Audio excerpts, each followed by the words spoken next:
Mana sensorli aparatimiz keldi, o'rnatdik. Mana ishlab turibdi. Hozir mana suvni olib tekshirib ko'ramiz. Sonra siz o'zingiz mana ko'zingizga qarasizlar. Mana stakanga oddiy vodoprovod suvini olamiz. Mana bu stakanga. Mana bu stakanga filtrli suv olamiz. Stakanga filtrli suv. Hozir tekshirib beramiz. Tekshiruvga soldik. Mana yo'qdik.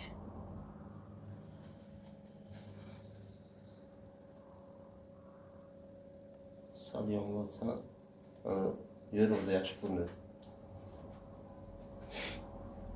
Mana ko'ryapsiz. Vodoprovod suvi qanaqa ahvolga tushib, ichidan zangor narsalar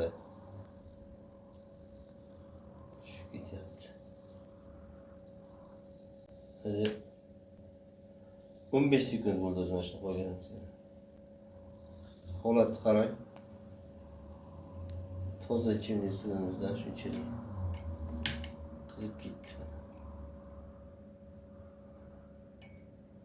Aylantirib qo'yishimiz ham mumkin agar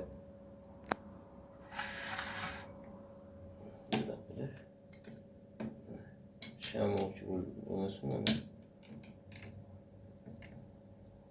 Bu yoqqa qaratib qo'ysak ham yana shu ahvol.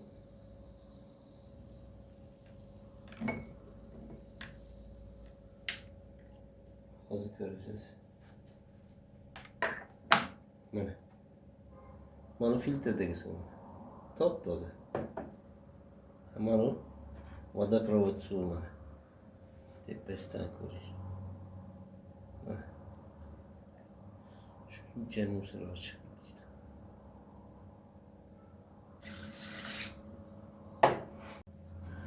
Hozir suvlarimizni tekshirib ko'ramiz. Mana oddiy vodoprovod suvi.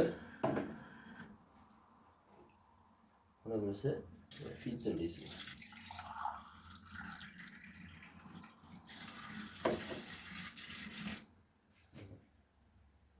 Filtrimizni tekshiramiz hozir. Yaqinroq.